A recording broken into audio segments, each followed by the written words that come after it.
Hi family, നമുക്കിന്ന് ഒരു super സോഫ്റ്റായ idli മാവിൻ്റെ റെസിപ്പി കണ്ടാലോ?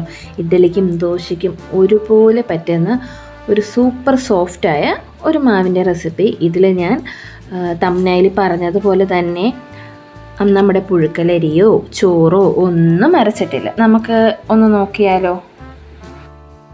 നിങ്ങൾക്കിത് കാണുമ്പോൾ തന്നെ മനസ്സിലാവും നമ്മുടെ മാവിൻ്റെ ആ ഒരു കൺസിസ്റ്റൻസിയും അതിൻ്റെ ഒരു സോഫ്റ്റ്നെസ്സും നമുക്ക് കാണുമ്പോൾ തന്നെ മനസ്സിലാവും. നമുക്കിതിന് എങ്ങനെയാണ് ഉണ്ടാക്കുന്നതെന്ന് നോക്കാം.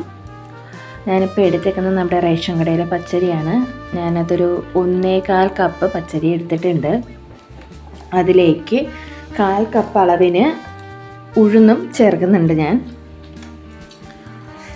1.25 കപ്പ് അരിക്ക് 1/4 കപ്പ് ഉഴുന്നാണ് ഞാൻ ചേർക്കുന്നത്.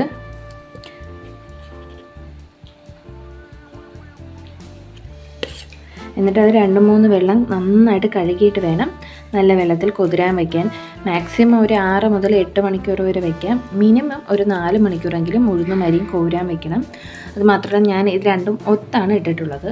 എന്നിട്ട് നമുക്കൊരു മിക്സിയുടെ ജാറിലേക്ക് അത് മാറ്റാം. ഞാൻ ചോറിനും നമ്മുടെ അരിക്കും പകരം ഇവിടെ ഉപയോഗിക്കുന്നത് നമ്മുടെ വെള്ള അവിലാണ്. നമുക്ക് വേണമെങ്കിൽ ചുവന്ന അവിൽ എടുക്കാം. പക്ഷെ ആ സമയത്ത് നമുക്ക് ദോശ ചുടുമ്പോഴായാലും ഇഡ്ഡലി ചുടുമ്പോഴായാലും ഒരു കളർ ചേഞ്ച് ഉണ്ടാവും. അത്രയേ ഉള്ളൂ വ്യത്യാസം. അല്ലെങ്കിൽ ടേസ്റ്റ് എല്ലാം സെയിം ആയിരിക്കും.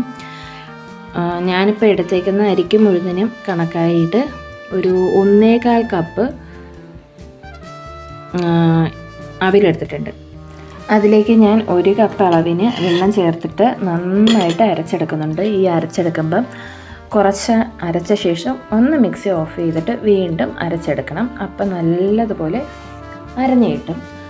എപ്പോഴും അരിയാട്ടുമ്പോൾ നമ്മൾ നിർത്തിയിട്ട് വീണ്ടും അരയ്ക്കാനായിട്ട് ശ്രമിക്കുക. ഒറ്റ ലെവലിന് അരയ്ക്കാതെ ഒന്ന് നിർത്തി ഇളക്കിയിട്ട് വീണ്ടും അരയ്ക്കുക. പിന്നെ ഞാൻ ഈ മാവ് കൈവച്ച് നന്നായിട്ട് യോജിപ്പിച്ച് കൊടുക്കുന്നുണ്ട്. എപ്പോഴും നമ്മൾ ഏത് മാവിനാട്ടിയാലും നന്നായിട്ട് ഒന്ന് മിക്സ് ചെയ്ത് കൊടുക്കണം.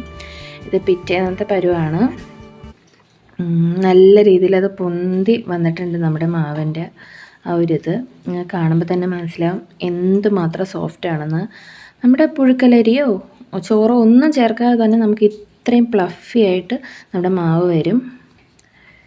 നമ്മളത് ദോശയ്ക്കായാലും ഇഡ്ഡലിക്കായാലും ഞാൻ സെയിം മാവാണ് എടുക്കുന്നത്. പിന്നെ ഇഡ്ഡലിക്ക് ചിലർക്ക് തരിതരിപ്പ് വേണ്ടി വരും.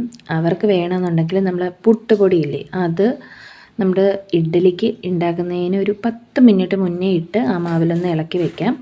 അല്ലാന്നുണ്ടെങ്കിൽ നമ്മുടെ റവ ഒരു 15 മിനിറ്റ് മുന്നേ ഇട്ട് ഇളക്കിയതിന് ശേഷം ഇഡ്ഡലി ചുട്ടാലും ആ ഒരു തരിതരിപ്പ് നമുക്ക് കിട്ടും.